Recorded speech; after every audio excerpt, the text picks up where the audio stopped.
Hello, my name is Alessa Braswell, and I'm a senior engineer with Geosyntec based in Wilmington. We've been working with the Coastal Federation and Hyde County on various aspects of the Lake Mattamuskeet watershed restoration plan for several years now.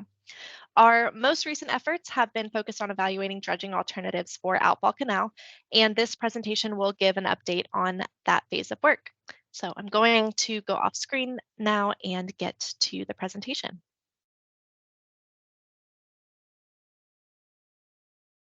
All right, so we are going to be hearing a lot about the watershed restoration plan tonight.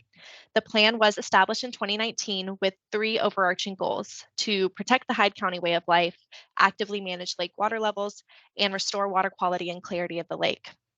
Our involvement in the plan began in July of 2020 when we were selected to evaluate active water management options for the lake. The active water management study had several overarching goals. The first was to develop a calibrated watershed scale hydrologic and hydraulic model, or H&H model, to establish the current functioning of the lake under existing conditions, both in the present time and under sea level rise. The calibrated model was then used to evaluate and screen several solutions for improving water management in the lake, one of which included dredging Outfall Canal. With stakeholder and community input, two preferred alternatives were selected for more detailed modeling, and ultimately one of those alternatives was progressed to a preliminary design. However, at the conclusion of the first phase of the active water management evaluation, it was clear that there was further interest from stakeholders, Hyde County Board of Commissioners, and other community members in evaluating options, costs, and benefits to dredging Outfall Canal.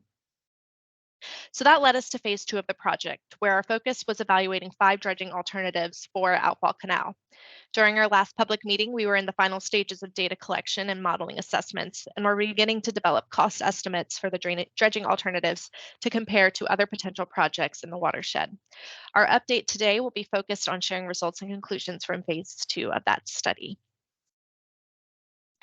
You can see here a list of the 5 dredging alternatives that we evaluated during phase 2 of the study. Each dredging alternative varied in width and depth, as well as overall quantity of material that would need to be removed and disposed of elsewhere. Our basis for selecting these depths and widths were centered around trying to match the original design cross-section of Outfall Canal as much as possible, while recognizing that there were space constraints and design standards that have changed since the canal was originally constructed. Overall quantities varied between 145,000 cubic yards and 700,000 cubic yards. For context, a dump truck can carry about 10 to 15 cubic yards. So as you can imagine, we are talking about really large quantities of dredged material. We screened each of these dredging scenarios using our calibrated H&H model from phase 1, and the modeling results indicated that the lake water level drawdown was generally within plus or minus 0.1 feet across each of the scenarios, which is fairly minimal compared to considering the large variation in sediment removal that would be needed under each scenario. You would think that more sediment removal would result in more drawdown. However, the drainage capacity of Outfall Canal is much lower when the sound water level is higher than the lake water level, which occurs about 50% of the year. So what that means is that the relative benefit of deepening and widening the canal was not proportional to the overall volume removed.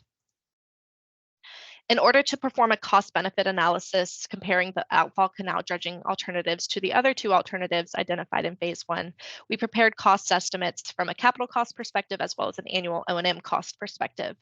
For the capital cost estimate, we evaluated both mechanical dredging, which would be completed using an excavator on a barge, and hydraulic dredging, which would where sediment would be disposed of using thin layer placement, perhaps in a coastal marsh restoration application.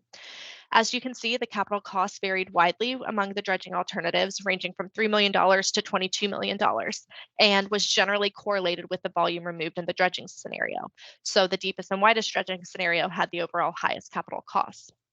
We also found that hydraulic dredging and placement was more cost-effective than mechanical dredging and placement due to the reduced need for truck hauls to a disposal area and subsequently a reduced schedule to completion. Annual costs assumed an annual debris clearing and a 5% reserve of the capital construction cost to fund future maintenance and dredging activities. They range from $200,000 to $600,000.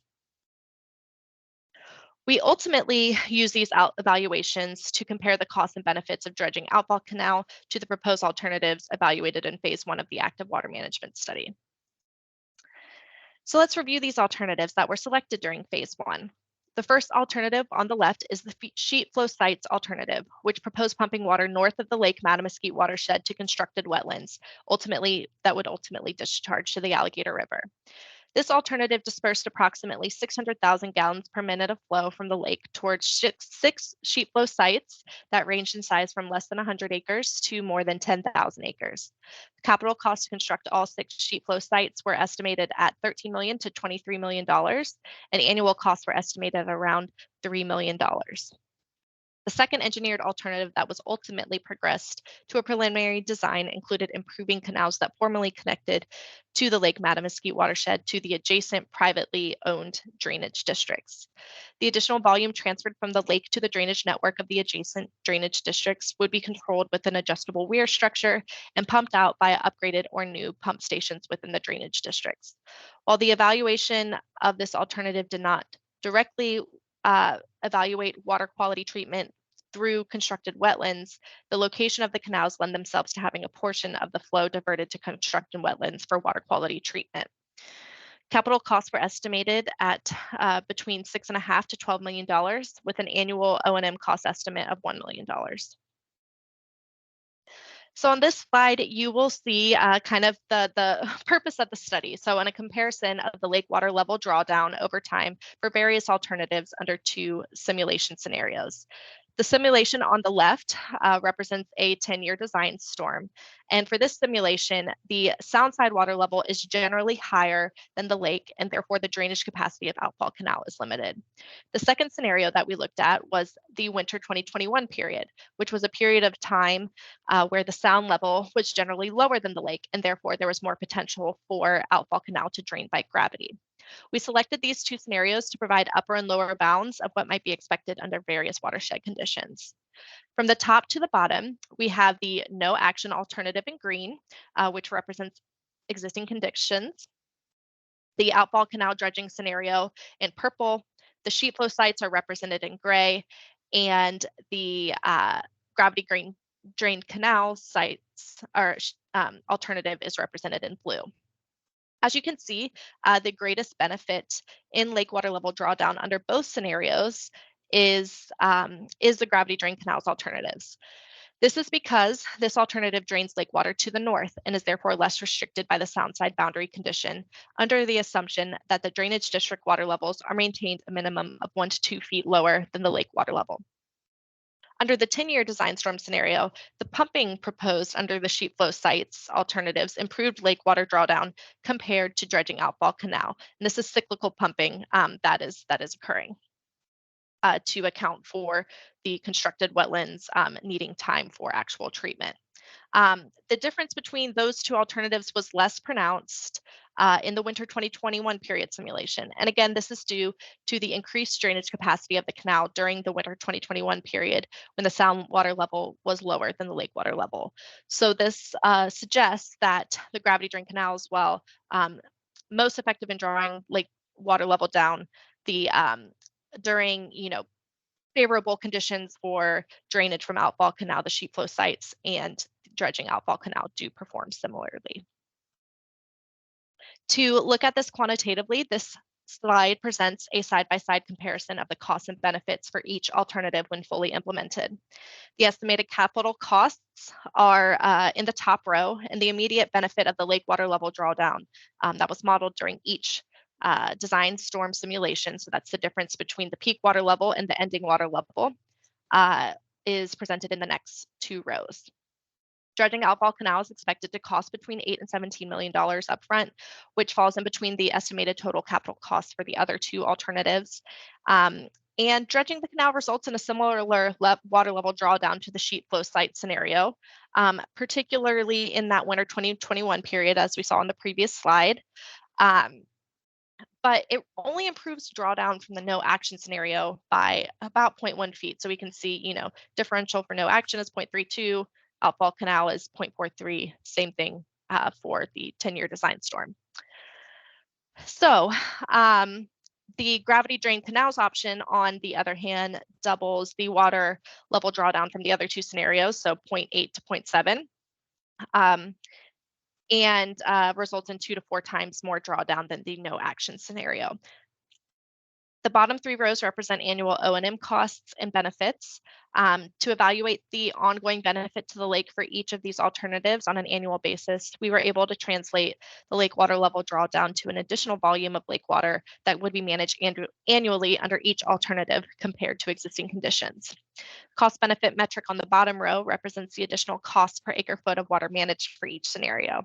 As you can see, while O&M costs are lowest for the outfall canal dredging scenario, the cost per acre foot of additional water managed is high compared to the gravity drain canals alternative. The sheet flow sites have higher annual O&M costs due to the need for dispersed pump stations throughout the watershed, therefore higher operational and maintenance costs due to multiple pump stations, as well as an annual land lease cost for the constructed wetlands themselves.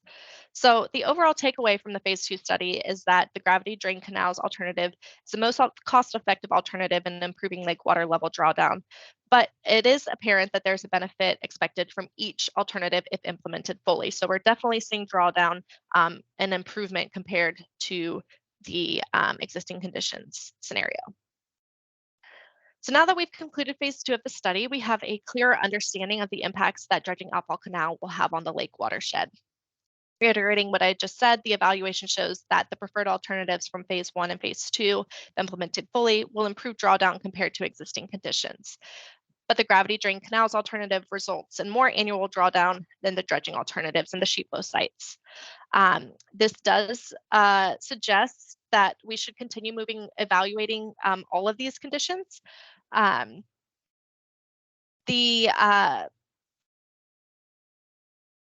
The 5 dredging alternatives were evaluated, and we found that despite the dredging alternatives varying widely in costs and sediment removed, the relative hydraulic benefit or comparative ability to drain water from the lake were all similar among the scenarios due to the canal only being able to efficiently drain when the lake water level is higher than the sound water level. The highest return on investment will therefore be a design cross-section that balances initial capital costs associated with removal of material with maintenance needs in the long term. As for what's next, in the state budget this year, $10 million was appropriated to the Wildlife Resources Commission to be used towards dredging Outfall Canal. So they will be taking the lead on continuing the permitting and design process for dredging Outfall Canal and getting input from various governing agencies. The Coastal Federation is also progressing the permitting and design of 2 pilot projects that GPI will be presenting on. While these 2 projects do not represent the fully implemented alternatives evaluated in phase 1 and phase 2, they do contain elements from both of those alternatives and will serve as a model for other phased projects. As a final wrap up, let's circle back to those goals of the watershed restoration plan. There are certainly benefits and challenges to each of the preferred alternatives evaluated in phase 1 and 2 of the active water management study. The final takeaway here is that all of the alternatives that were evaluated do meet the objectives plan in some way. Since we have multiple projects in the works, we expect to continue to work towards achieving the goals of the watershed restoration plan. Thank you for your time today. If you have any questions, please reach out to me or my colleague Brian Weyer using the emails listed on this slide. Thank you.